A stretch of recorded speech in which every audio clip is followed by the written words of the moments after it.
3 Points of Articulation podcast. Hello and welcome to the 3 Points of Articulation podcast. Back once again.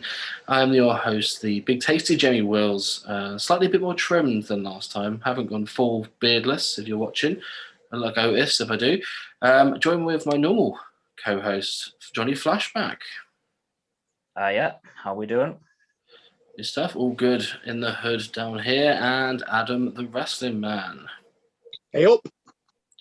Tough boys, I'm talking about science stuff. In this episode, we're discussing what's the appeal, what's the big idea with science stuff. So, but we got some news to cover, boys. So let's crack on with some news.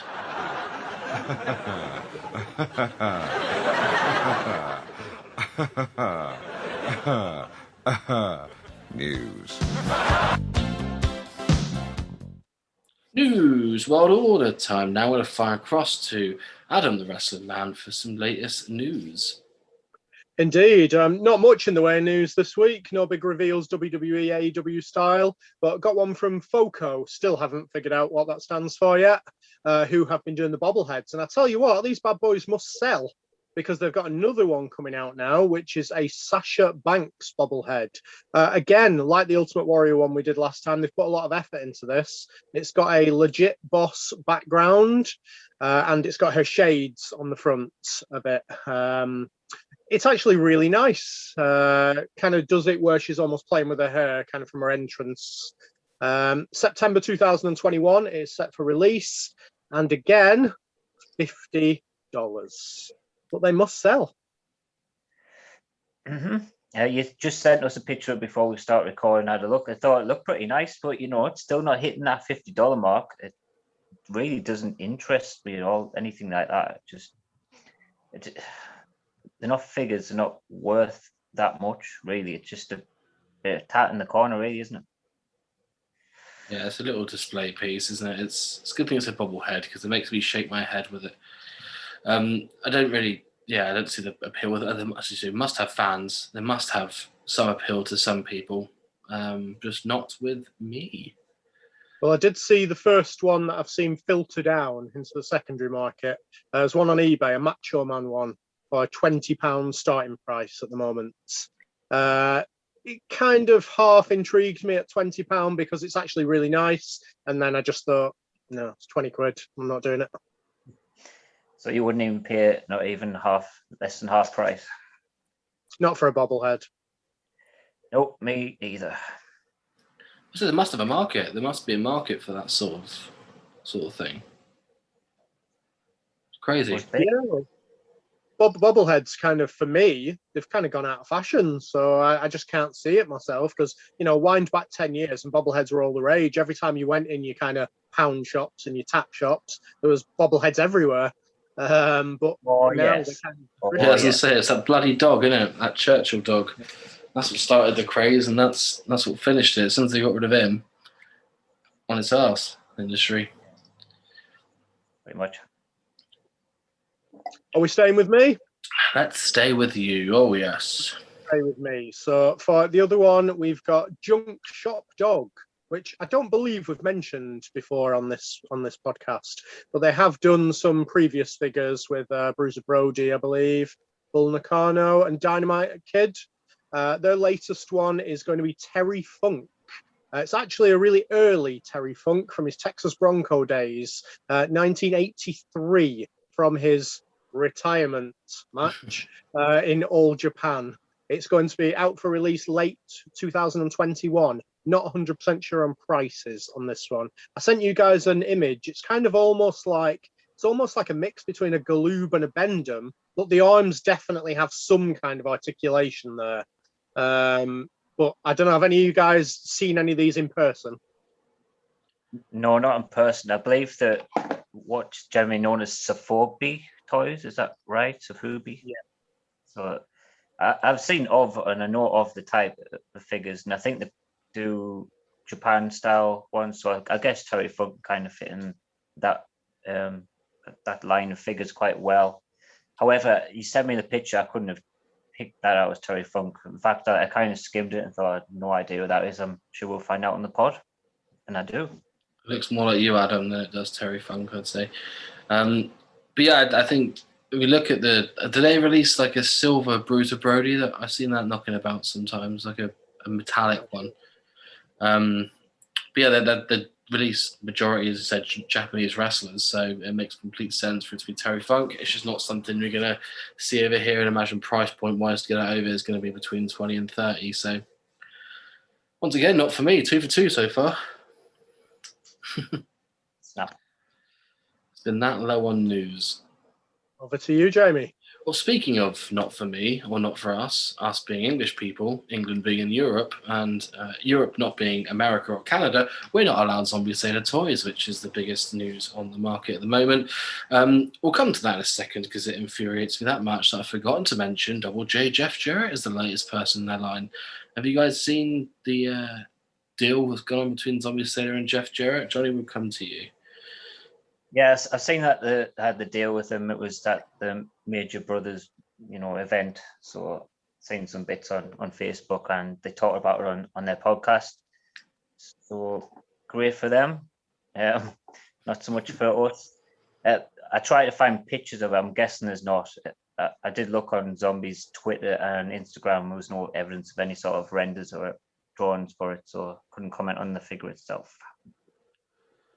There's a one that they revealed at a show this past week. It's the Jeff Jarrett in the supposed Hasbro Series 12 gear with the black and white tassels. It was in the background. They put it on the projector. The black and pink tassels, sorry.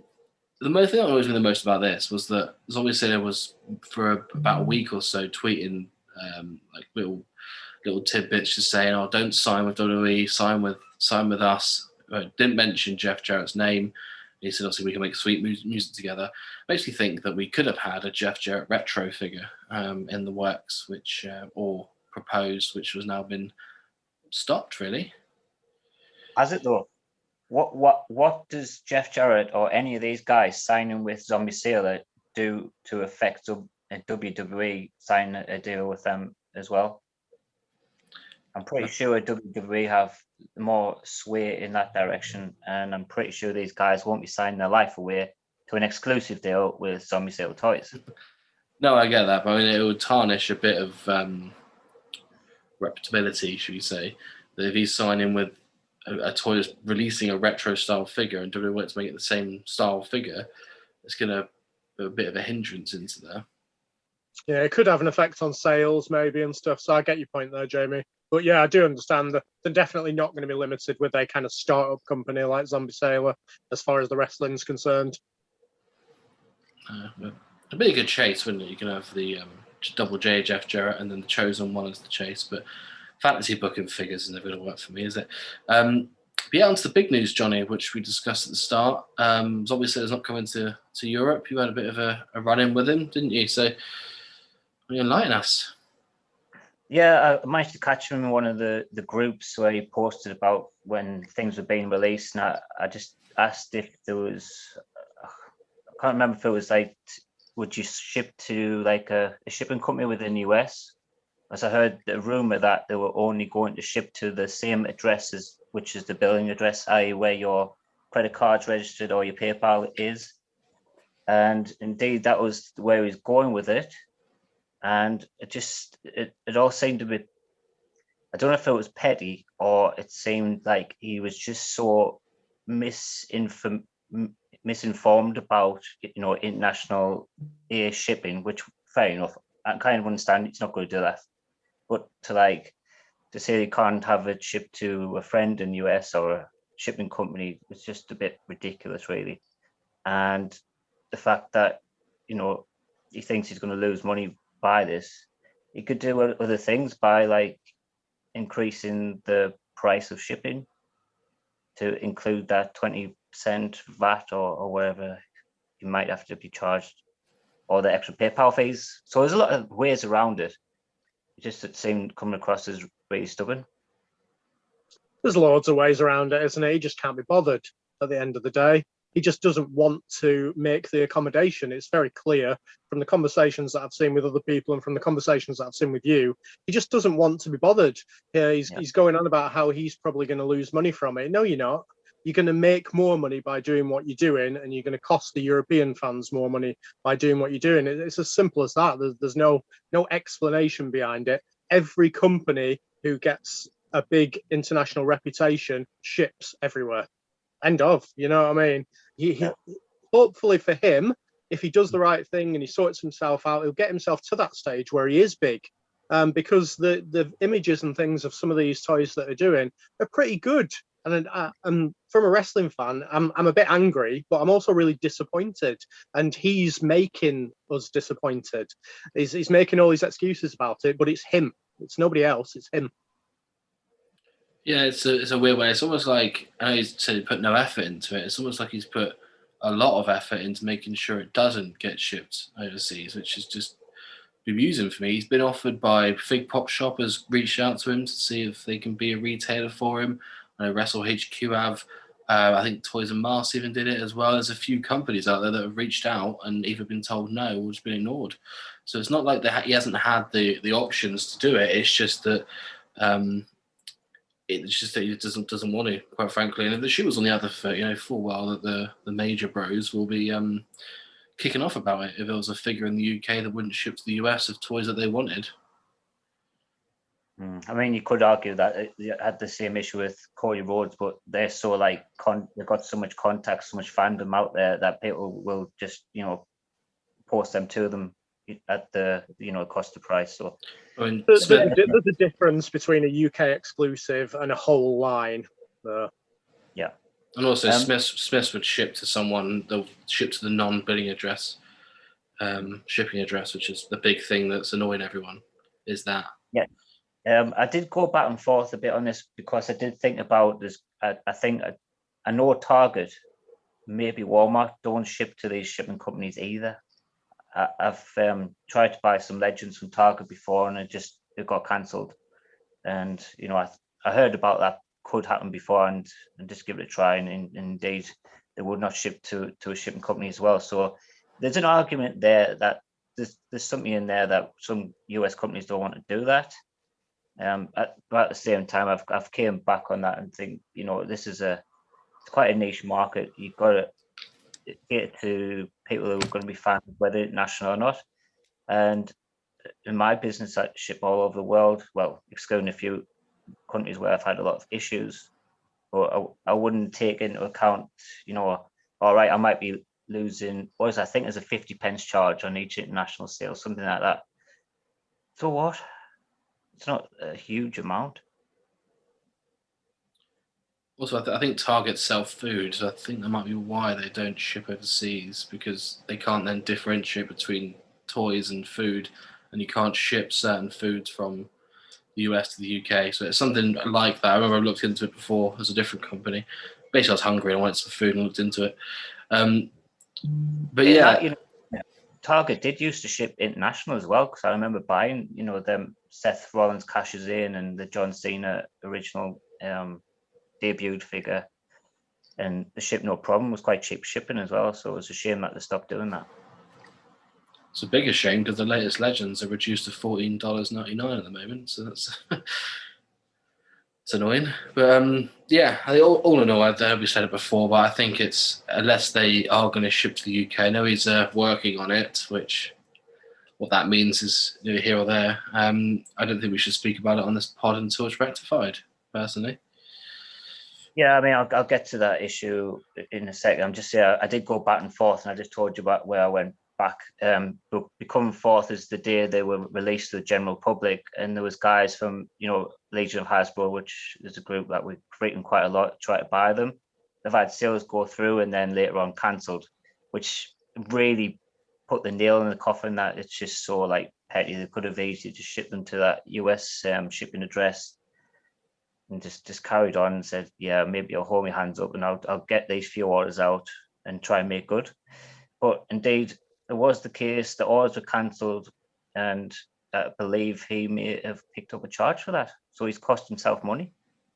Yeah. Good. But then at his normal store, you could ship to the UK from his normal store before he released these figures, which peculiar, isn't it? Because he normally sells pins and he sells a couple of other bits. I think T-shirts and sort of micro brawler style figures as well. But yeah, you could ship to the UK with those before, whereas now he can't. So Yes, strange. as you said, we've bigged them up for however long, a year in anticipation. I know we haven't done this podcast a year, but we've bigged them up ever since. We've seen all the good stuff, and we do agree the good figures. But at the rate where we can't get them, there's no effort internationally at all. And in fact, he's almost going out his way to stop it. Means that I think we'll just cut all ties, not ties, not that we have ties, but just cut the coverage and see how it goes from here on out. Because it does seem like a bit of an empty promise. International customers hold on. You might just be saying that if they don't sell quick. one of the guys I chat with, so I have a separate note, tweeted him and said, Cheddar Toys is better than Zombie Sailor Toys. And then he retweeted it. I don't think he read it properly, which I thought was quite funny. But yeah, so I'm in full agreement with that. I just don't understand. Until it's rectified, until he figures out a solution, I don't really want to. To be fair, though, I wasn't even going to buy him in the first place. It's just annoying that someone says they can't have it. It makes me want it even more. Maybe that's his plan. Yeah, the Cartman Land effect. But to be honest, I was going to buy probably 2 of each, to be honest. So missed out on, what is it, $400? You'll still get them. I think you'll still find a way of getting them. Honestly, I was going to until I seen people getting their orders cancelled, and it just really put me off. I was still going to try and ask a friend to buy them or something, but not now. No. Whilst I was waiting for you two to come on today, a friend of the podcast, Daniel Bassett, put on the Legion of Hasbro group that someone's already listed the full series on eBay with a starting bid of 150 quid. So free postage though, nice of them. But I'm sure it's going to go up. Good idea.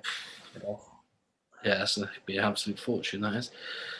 But yeah, I reckon you'll still get them. I reckon somehow we'll find a way. It's not the sort of thing we're going to find at a car boot sale in 15 years' time, but it makes them that little bit more lucrative, doesn't it, when you're going to get one in your hand? Okay, but it's not looking good. No, Zombie said is dead. Not to be rectified. I wouldn't go that far. No, it wasn't a threat. I was just a play on the words of the name Zombie. I wasn't threatening the poor bloke. That ship has sailed. Another joke there for you. Any other news for us, guys? We'll end on that sour, bitter note. Yeah, it's ended on a bitter note. Yeah. Right. We're back in a second with some weekly pick-me-ups, and we'll take it from there. Pick-me-ups. Pick-me-ups. Pick-me-ups. Weekly pick-me-ups, not weekly, 2 weekly pick-me-ups since the last episode of the 3 points. We'll start with me this time. We had a claim sale on the Legion of Hasbro group. It was called In Your House, where one person would be the host and then other people would come on and sell their stuff. So Fred Rowley, who I think Adam's bought from a couple of times, remember rightly, have you? Yep. Nice chap. He had some Hasbro figures on there. So I picked up a Typhoon and an Earthquake. I got 2 Earthquakes, but the other one's a missing writing variant. But yeah, Earthquake and Typhoon, 2 of my faves as a child on there. Series 1, Macho Man, Randy Savage, and everyone's favourite bodyguard, Virgil, which is quite good. Someone got in there and swiped the Macho Man before me, but he luckily had a spare, so that's always good. So shout out to Fred on a good delivery day for me on the Hasbro side of things. Johnny? Yeah, not getting away with that quickly. You've actually paid for some Hasbros now. To be fair, they're only a £5 each, so I didn't break the bank for them. Fair enough. How's the lettering on Earthquake and Typhoon? Any good? Earthquake is fine. You can't really see it that well on there.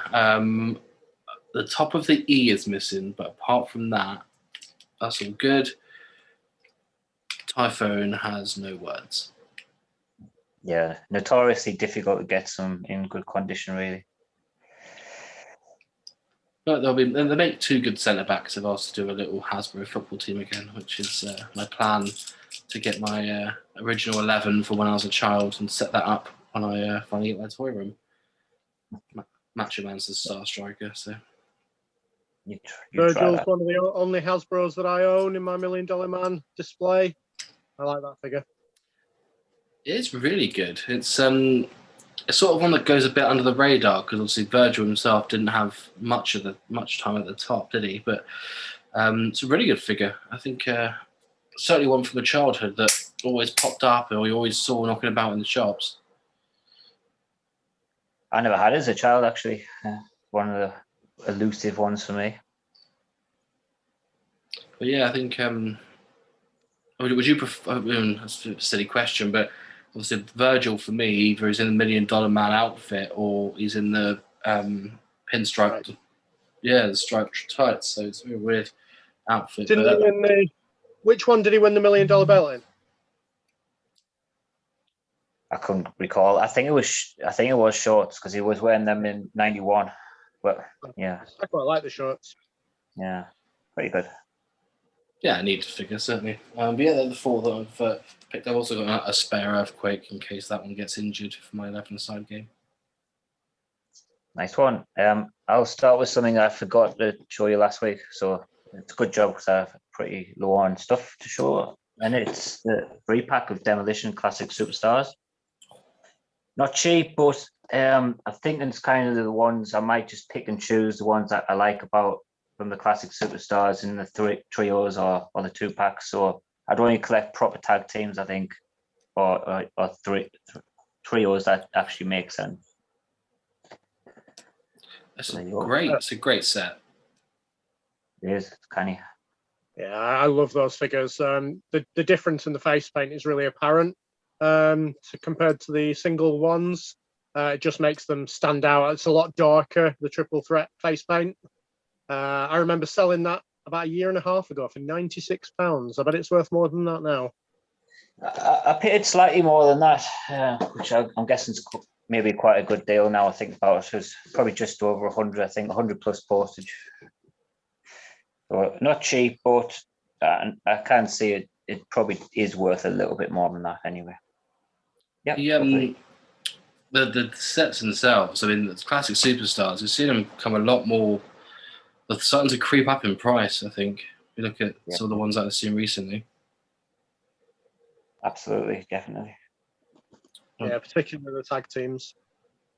Yeah, definitely. We'll be seeing Axe and Smash.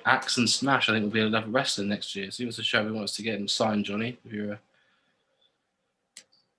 no, well, we're talking about that in our. I'll break it down in a second. My first one, quite a slow week for me. My first one's one that I've actually reviewed quite recently, and it's a double of mine, but a double for a reason, which is the Classics Nikolai Volkov. It's not the new one. It's the old classic tag team one with the Iron Sheik. The reason I got this one is because I've already got it in my tag team display with the Iron Sheik, and I've got a custom Boris Zukov. So this is to go with Boris Zukov in the Bolsheviks. I would have shown you the Boris Zukov, but I couldn't find it. Would it not have been a bit smarter to have, Volkov in the middle and then Sheik to one side and Boris to the other? Then you didn't have to buy another figure. I completely get what you're saying, but I've got it in eras at the moment, and that one is too early, and my 1985 type of shelf is full, so I need to move on. Yeah. Sort of like a Venn diagram, in a way. Yeah. A John diagram. Well, he's actually called John Venn, the guy that invented Venn diagrams. So. Not relevant. Right, should we go to BCA Town now, shall we?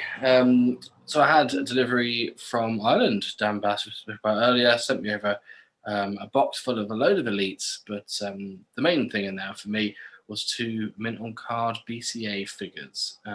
Both Stone Cold Steve Austin, both I already had, but both were a bit scuppered. So I got the sort of early Stone Cold Steve Austin, which was more of a sort of Ringmaster's gear, even though it is very much Stone Cold Steve Austin. and the Austin 316 one there, which I've already got the signature series Steve Austin, so the Superstars one.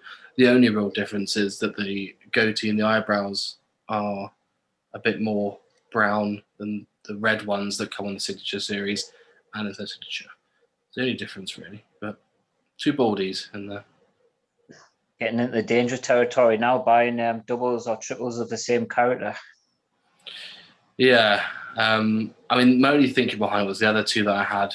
I'd like a sort of early representation of Stone Cold, as well as a badass sort of 98, 99 Austin. So that's why I picked these 2 up, and as I said, they're a really good price, so I couldn't turn those down. And speaking of replacing old figures, I also got a Flash Funk mint on card, which I opened up, and it is an absolute delightful figure. Can't really see it. Yeah. But, I mean, I can't say it looks like him, but it's a pretty nice figure. It's fun, it's bright, and it's got a hat. So yeah, that looks pretty like him. That looks like Flash Funk. He looks like the old Flash Funk that appeared on the dark side of the ring the other day. I wouldn't say it looked like him then. They were foreshadowing. That's what they were doing. But yeah, I think as a figure, the colours on it really bounce off. There's accurate representation for it. You get a lovely little hat accessory to go with him, and it's a bit of a weight to it, which I quite like, and a nice bit of detail on the back of the knee pads there, which I will say, Jamie, that you are like a little child that can't help himself. We had the chat about how to leave them on cards so you could show them properly on this before you took them out and played with them, but you can't help yourself, can you? No, I can't. I just need to get them open. Plus, I just like opening figures. I've still got the Godwins upstairs, which I showed a minute on card in the last episode. I can't remember myself around to open, but yeah, you're completely right. I'm like a child when it comes to it. Johnny, let's come on to you. Yeah, just one little thing about the BCs is like, I think some of them, the thing that makes them is the accessories, because not a lot of them have accessories. So the ones that do seem a bit more special. So, getting that hat with Scorpio was pretty nice. So, yeah, I spoke to Adam about the Jeff Jarrett fair. We mentioned it last time as well. Obviously, the hat and the glasses, because the majority of people picked it up would have been late 90s. They would have been lost in moves, and kids would have just lost them in the back of sofas and so on, been hoovered up.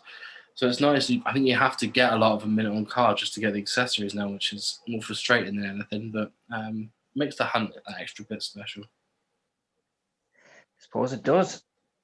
And okay, my other purchase of the week, I found a nice deal on the Legion Hasbro as well. So this one's from Martin Grocott, who had the Edge heads. It's not just Edge and not just the floating heads, but it's actually all 3 figures themselves. And it was pretty much the price of one of them. So it was a really good deal. And I was kind of on the fence about getting these ones, but with the deal I was presented with, it was a no-brainer. So quite happy to add them to the later on era of my collection.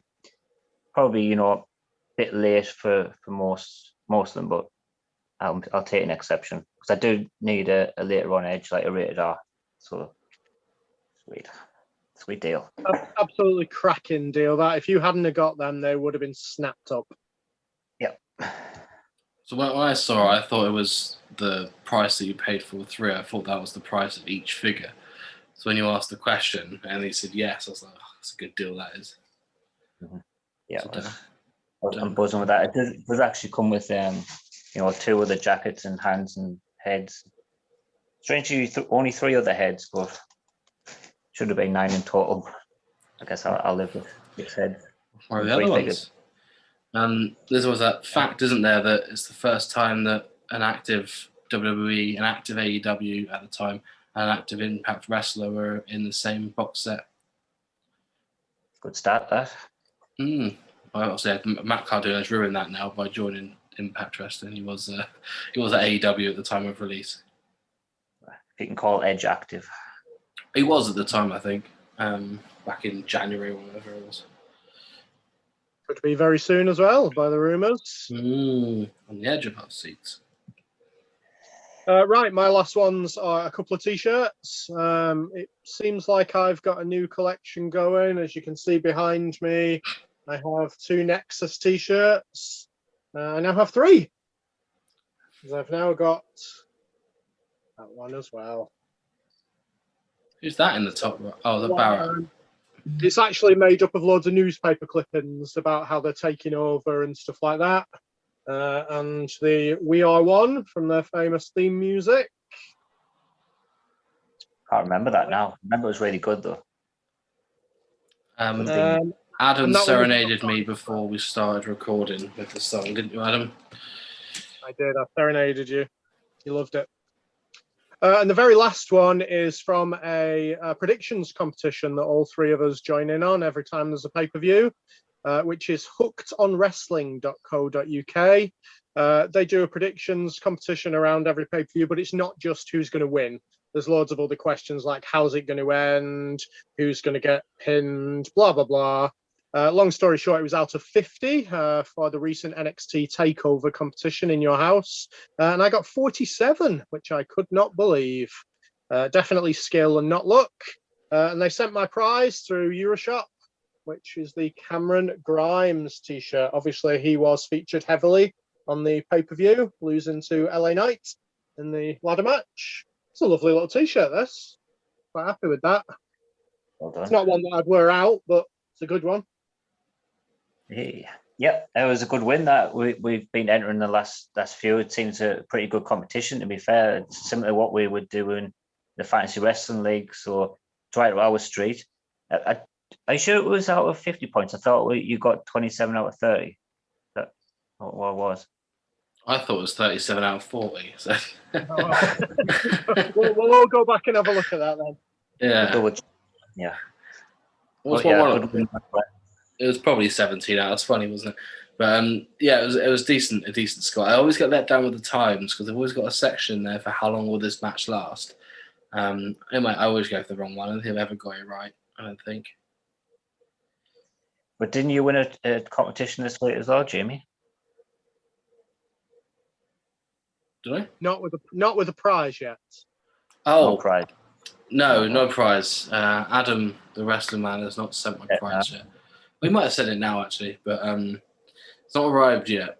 But yeah, you have little faith. We'll be here by the next episode. I might even keep them boxed for you just to show them off on camera.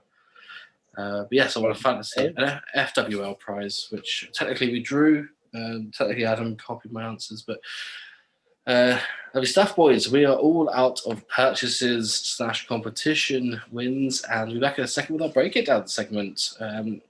All the best. Break it down. Dum ba dum bum ba dum ba ba dum ba dum ba dum bum ba dum bum bum bum ba bum bum ba bum da da ba ba ba da bum. Science stuff. Do we want science stuff? Do we like science stuff? Let's go to Adam Wrestling Man and find out. Point the wrong way. That way. That way. Yeah, this was kind of stemmed from a very recent thing that I've seen from WWE. Apparently, they have, and it's pretty confirmed, they have now put in something in the contracts that bans their superstars from signing as their trademarked WWE name as soon as their 90-day clause is ended. Which, yeah, I mean, we raised the fact when we were talking to each other of how on earth do you police that? But what do you guys think of that, Jono? What do you think of that? I think you just took the words out of my mouth. How are you going to police it? It's just no way that WWE can A, police it or B, enforce it. I even heard, I said I was listening to major wrestling figure podcasts, and Hawkins and Ryder were thinking there's no way they can do that, and they'll probably just continue signing as Kurt Hawkins and Zack Ryder on the products that are of that character, So I can't see any wrestler following this rule. I really can't. And it also comes to the fact who owns the name. Some of the wrestlers do own the name, some of them don't. There's a lot of ifs and buts there. But I guess if there's the Hawkins and Ryder side of things, that they wouldn't have had it in their contract, so I guess they could sign away as much as they want. But the reason they would do something like that would just be to cover their own arse, basically. So say if Rusev in 10 years' time signs some little kiddie's figure and writes, "Go F yourself, Rusev," and then that kid gets taken to court for, I don't know, slander or something, so we could say nothing to do with us, mate. He signed a deal to say that he wouldn't do that. I mean, that's all I can think of. I'm not trying to back him up. That's all I can think of. That is very much clutching at straws. But for me, it's one of those things of who is that going to hurt? That is going to hurt little Timmy, who goes and does a meet and greet with Rusev. Let's take Rusev. Goes and does a meet and greet with Rusev, and really has this actual Rusev figure in the box. Is so excited. To Timmy, well done on meeting me, Bill Cook. I mean, poor Timmy's going to be crying his eyes out. I just don't see who that could help or who it could hurt. It's only going to hurt the fans. Everyone's still going to turn up for the meet and greet with these people. The wrestlers are still going to get their money, but Exactly. poor Timmy's going to be hurt. Well, it's exactly like that. It's like, you take let's say a Razor Ramon figure to Scott Hall and you say, "Can you sign as Razor Ramon, please?" And you say, "No problem." Yeah, it's not going to have the same effect, is it? If you bring an Adam Bomb figure to Brian Clark and he signs at Brian Clark, it's not going to have the same effect, is it? Someone will look at that and go, "Oh, some random bloke called Brian Clark has signed it. Well done." It's a bit petty would be the term I'd use. With Tom Petty. So, getting on to our opinions then. First of all, do you have any signed things? And if so, why? Jamie, do you have anything that's signed? No. The only thing that I've seen had signed was a Virgil figure that I picked up for just the figure. The box itself was signed. I took the Virgil figure out of the box and put the box in the bin. I paid the same amount of money for a loose as I did for a box. So it doesn't do anything for me. If I've met the person, then brilliant. Get them to sign something. I can look at it and it will bring back the time that I met someone that I liked or someone that I see on TV. If I've bought a signed Virgil figure off Joe Nobody, it means nothing to me. The signature, just a bit of scribble on a piece of paper or on a box. It means absolutely zilch to me. Yep. I can kind of agree with most of what Jamie says. I've had a couple of pieces in the past which I've sold on. I bought a Cactus Jack which was signed with it, had its like certificate of authentication at the end, and I ended up making a bit of profit on that. I've just sold it for I think it was £120, something like that. So with a figure worth about 50, so it's obviously increased value. And if I was going to acquire any signed stuff, the only reason I'm doing it is to increase the value of that, and hopefully in a way which is going to make profit, because I know the Undertaker will charge £200 for an autograph. If you buy a figure for 20, are you going to be able to sell that for more than £220? Who knows? But it's not something I'm going to go out my way to do, really. And I've just got this one example, in fact, where just like Jamie, I bought a signed Buff Bagwell and it was cheaper than the one that wasn't signed. This is a Classic Superstars. It says Buff Bagwell 2009. Good year. Means nothing. I'd rather get it without, to be honest. Kind of a placeholder. Yeah. Well, I've got two things signed that actually are for me that I keep. So we'll kind of have a look at my reasoning, see if we agree, kind of, if you know what I mean. So the first one is Impact Wrestling, which is an actually ring-worn one. And it's signed by Kaz. I don't know where it is. Signed by Kaz, and it's a Throwback Thursday one. So it's from a time where I really enjoyed Impact. Kind of 2010 to 2013, Impact was at its height for me. Watched every week, and I really enjoyed it. So it's almost got a personal type aspect to my enjoyment there. I think Kaz was part of Bad Influence at that time, still with Daniels, same as AEW, but I just really enjoyed that tag team. And the other one, and Jono, we've spoken about this before, is the American Alpha Ready, Willing, and Gable, which is signed by Chad Gable. And the reason for this one is just because it evokes memories of one of my favorite live moments in wrestling. Me and Jono were both at the same show. We didn't know each other back then. In December 2015 at Sheffield. It was you, Jono, I believe? It was not me. Not Was I. it not you? I've never been Well, to Sean. it wasn't you then. I was 100% sure I was right there.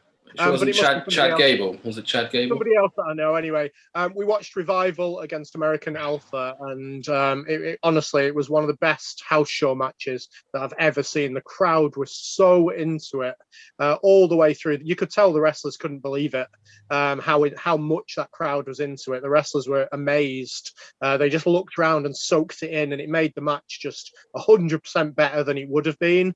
One of my favorite ever matches. So it just evokes the memories of that with me. I believe that I've heard on podcasts, I think it was Arn Anderson's podcast, and I've heard from interviews with the Revival that, they made a big point of going out in house shows and tearing down the house. So, and certainly believe that they did put on excellent matches. I think they did a few on NXT TV as well. So they did. Awesome. Shame you I weren't think there. it's my mate Jeff. Oh It yeah, wasn't you. easily confused. I mean, the sign thing. Forget, as I said before, if that brings back a memory for you, then it's totally worth it. If it's I don't know, a Chad Gable figure signed, is a bit different, isn't it? That he signed on High Spots or something. It's very different. If it's a sign thing to bring back a memory for you that you look at, completely different to if it's just a signed 8x10. Yeah, you make a good point there about, the people go out their way to buy things that have been done at High Spots or something similar. That's something that I wouldn't do either. If I was going to get something signed, it would be at the actual event where I'm stood in front of the guy and he signs it. I've been to meet and greets with Bret Hart before. Fortunately, sold the figure because I was a bit drunk and he ended up signing the wrong pen. It just didn't look right, so I just let it go and sold it later on. But yeah, and I suppose getting drunk as well made me pay £50 for Eric Bischoff to sign like a picture with him. So yeah, that's the way he got my money. Yeah, I mean, I was going to go there next. I completely understand if you've met the person and they write, I'm going to use Timmy again because it's in my thoughts today, like, to Timmy, best wishes from Becky Lynch. When you stood next to her, brilliant. That is your memory to keep forever. But you can guarantee that 75% of those people are, don't put who it's to. Is just for resale value, and somebody else buying that without the memory trigger, for me, I don't get. I also have seen a lot of things recently, like belts and briefcases and things like that are signed by people that have never won them. Yeah, and it massively devalues that item, and I just don't understand the logic in getting something signed by somebody that's not actually any part of it. Absolutely. We've had this debate several times. It's usually on the Europe's home of wrestling belts, where it usually comes up, or EWC. And it just doesn't make any sense, does it? I previously had an Intercontinental Championship, which was signed by Bayley and Braun Strowman on the back as well. Can't even see it. So what's the point? It's just the most bizarre sort of situation. And like, there's also a thing where you're getting the wrong version of belts signed by the wrong person. Like, say you get Bret Hart to sign the White Intercontinental Championship. Nope, don't do it. Bret Hart, he held the IC, but not that one. You see it a few times with the Attitude Era, Big Eagle belt, didn't you? And people got like Shawn Michaels to sign it, for example. He never won it. You see it, I've seen it a couple of times on the group. So yeah, completely agree. It doesn't make any sense. 0 sense. I think with the High Spots, just nipping back to that, the ones that I've seen, there's almost an interaction with the people that are buying it and the wrestler. So I can kind of half see a little bit of, that wrestler's mentioned my name, or some kind of little interaction there. But buying stuff off eBay just because it's got a signature on it is the bit that I don't get.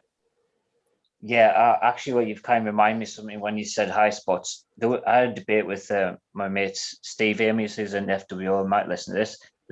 He was on about buying a pair of generic black boots signed by Sting. So I'm thinking this is the sort of thing that I'm very much against. It's like signing something that was never ring worn. It wasn't even the style of boot Sting wore either. It's just a generic pair of boots signed by Sting. So what's the point? Yeah. You wouldn't get Sting doing a live signing in Clark's, would you? It doesn't make any sense. Not at all. But yeah, with the high spot, I mean, if you're gonna pay that amount of money to have someone that you're never gonna get next to say your name on a live recording, just phone Babe Station. Don't send 50, 60 quid in to high spots for that. It doesn't make any sense to me. Interesting. I also really hate signings because whenever somebody passes away, you get the people who this might have meant something to them once in a blue moon, all of a sudden want to cash in. And I absolutely hate that. I hate seeing, like it happened recently with Kamala. When Kamala passed away, the amount of items that were on that day on eBay and just massive amounts of money put on it, it made me sad inside. I didn't like it at all. Yeah, the Brody Lee thing was particularly bad as well. So I know what you're saying there. I think Kamala was doing high spots and stuff like that for months before he passed, wasn't he? So there was quite a lot out there for him, wasn't there? So yeah, I see what you mean. That people couldn't have had it for longer than a few months. It's sort of quite upsetting, really, isn't it? Those sort of things. But yeah, there's one item which I've seen, which for me I would want to get, which is a signed thing.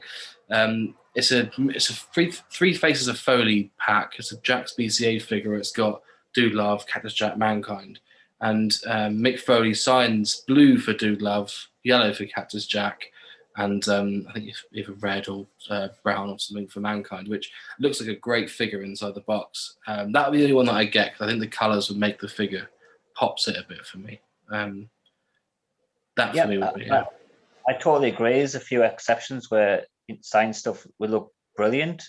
As I said, the Bret Hart figure was actually that ringside all pink that I got him to sign and just end up signing some sort of black Sharpie because of a mix up between him and my brother about pens and who owned whose pen, and I was just so confused the whole time.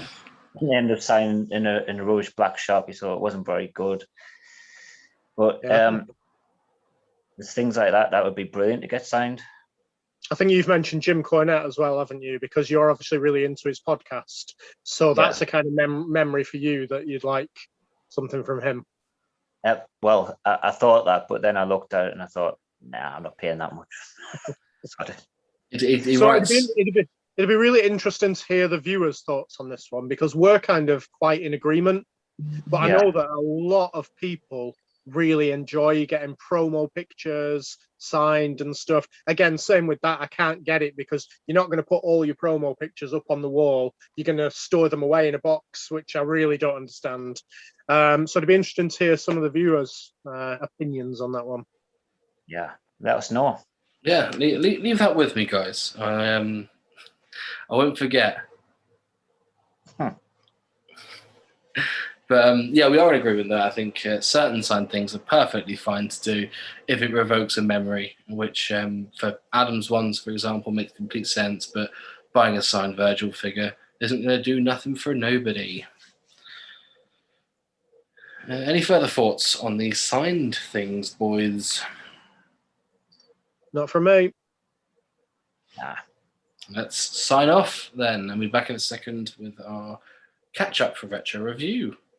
All the best.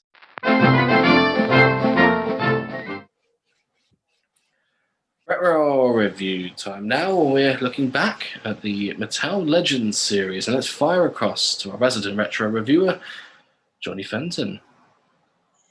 Indeed, our arc of the Mattel Legends Elite series has ended.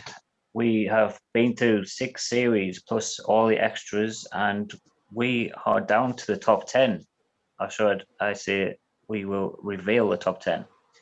So, in a very particular order, number 10 is Macho Man from Series 5. So that's Macho Man in the orange trunks and the stars. Yeah. You good? You guys think it's fair placing? Deserves to be in the top 10. Interesting to see what's above it. Yeah, it's definitely a top 10 figure. I think this is probably the shocker of the top 10 for me. Ninth, it's the Rocket Shawn Michaels. So, Yeah, I think face scan for that. I don't know, it was me and one of you two were in agreement that one was better than the Marty. Yeah. You agreed with Adam that scored Mark T very shockingly badly. Poor Marty. You know, I'm quite happy to hear that it was number 9 because it shows that kind of it doesn't have to be as toyetic, because the attire that the Rockers are wearing is very untoyetic, but it's very real to how it was, and I like that. Yeah, fair point. And speaking of toyetic, very toyetic is Kamala at number 8. So large figure, and following that, Iron Sheik in his long pants attire. So we agreed that was just very detailed and there was a lot of effort put into it. I think we may have scored higher than the audience did, but yeah, needless to say, we think it was an excellent figure.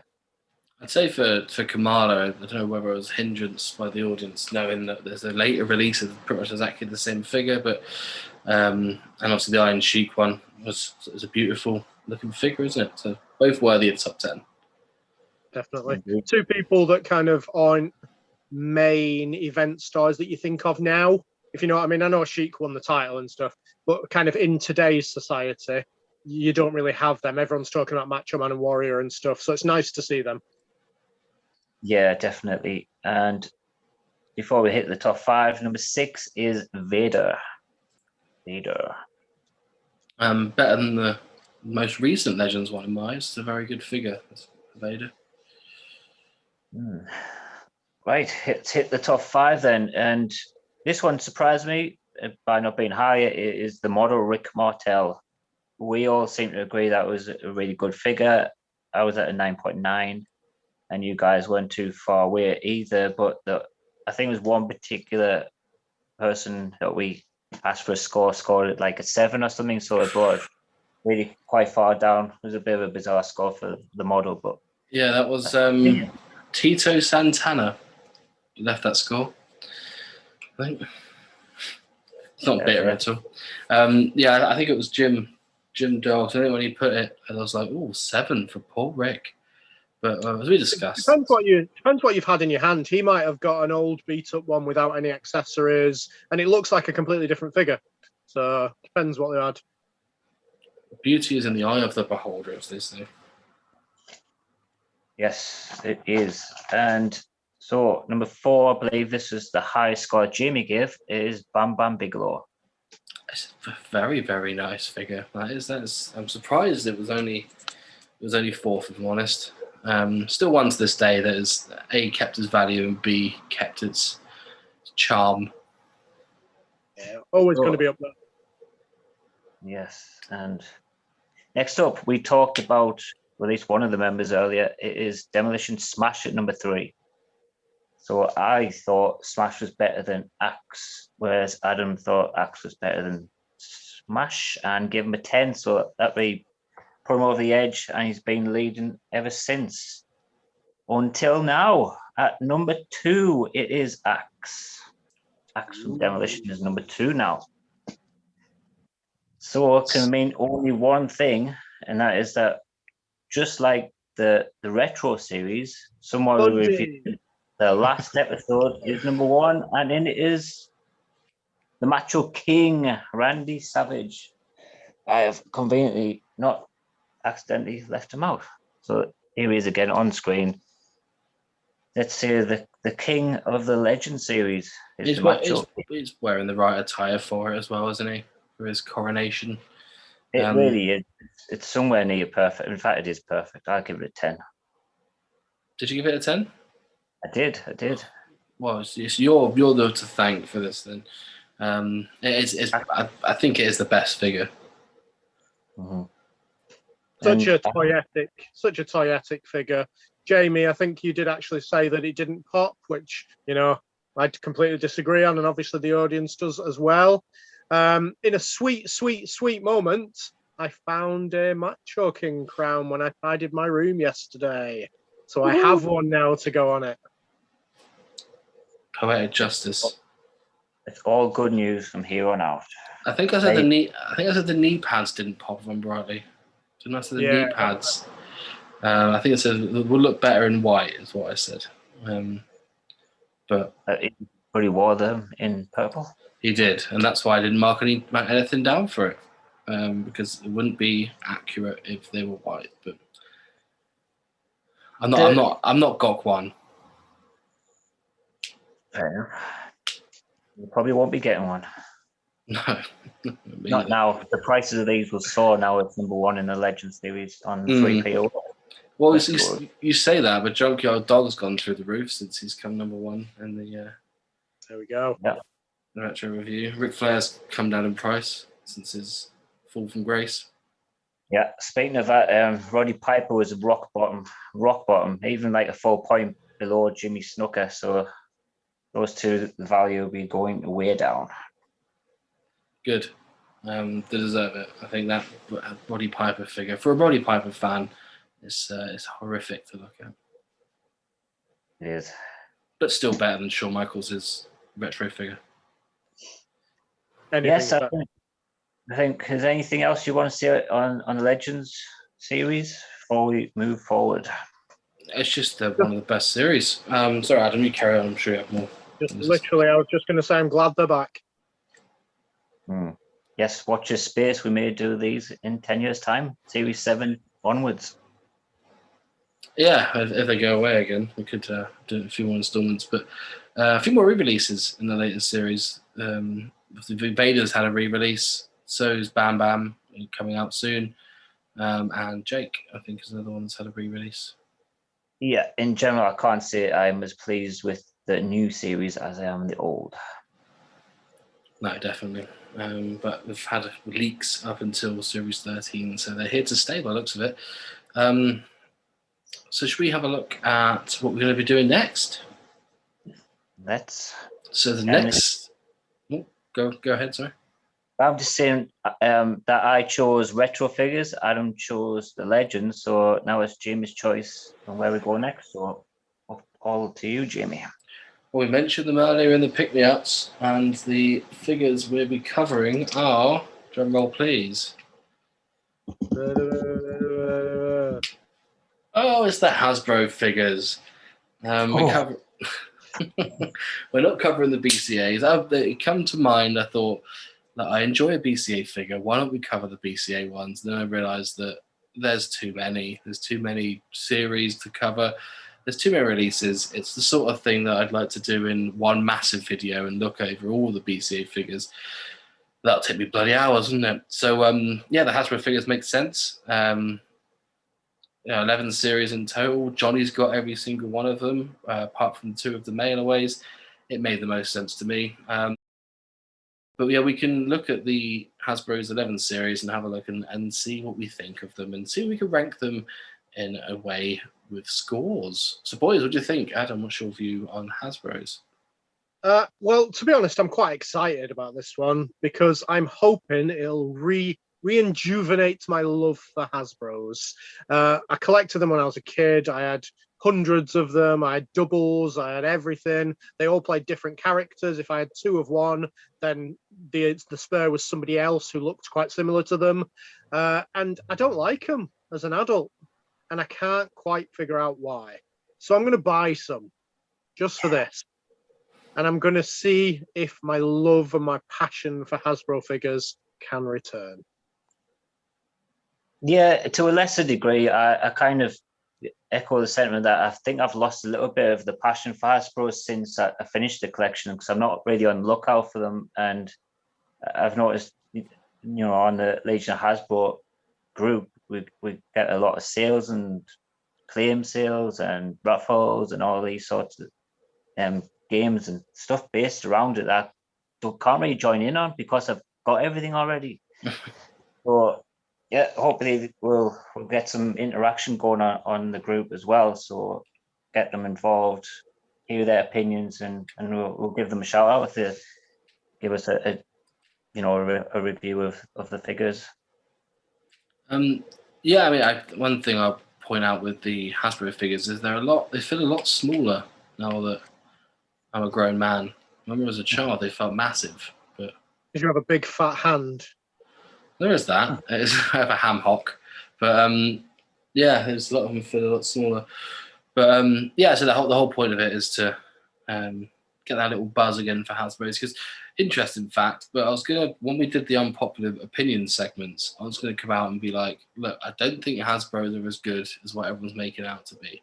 I think there's better figures out there. And then hear me out. So I was doing some research then to put that through as an unpopular opinion, and then I looked at some of the figures and I was like, I can't say it. Look at these. I think it was the Steiners I looked at and Crush, and I was like, these are fantastic figures. I couldn't say that. That's not an opinion of mine. That's not me. So yeah, I didn't say it because I don't believe it, and here we are. And I don't believe you. You don't do any research for this podcast, Jamie. I did. I looked into it, and some of the. That's where I had my love for the Crush figure, because I saw a Crush mint on card, and I was like, that is a sexy figure. Sure is. I've got one. I won Yeah? on the quiz. You did put it on the Remember quiz. I come second. Yeah. But Adam, make sure you pick yourself up a Virgil. Well, I've got one, remember? We had this talk earlier in the... Yeah. Sorry, I thought you said... No, it's Johnny that didn't have one as a child, wasn't it? Not you. My apologies. Yeah, I'd say all in all, I think I got about 9, 10 of them. So I'll try and pick some up along the way just so we're in cahoots with these. Obviously, we're not going to be covering like what the words we're looking for, the prototypes. We're not going to be covering stuff like that, like the Greg Valentine that you hear a We'll lot about. see what we're covering, Jamie. Let's leave the world open. We're only going to be covering the released figures. Sure, man. Unless you guys have an objection with it, I'll probably keel over like a tiny dog. But yeah, all in all, look forward to next episode, Hasbro's Series 1. Let's get this thing started. Look on the Facebook group for the figures to go up on there. Leave your scores in the comments below, and we'll add them to ours, and we'll have a full table with full scores, with all bells and whistles for you. We will. That's it. Perfect, boys. Well, that is it for the episode. Adam, thank you for your time. No problemo. See you later. And Johnny, flashback. Adios. And we'll see you guys next time.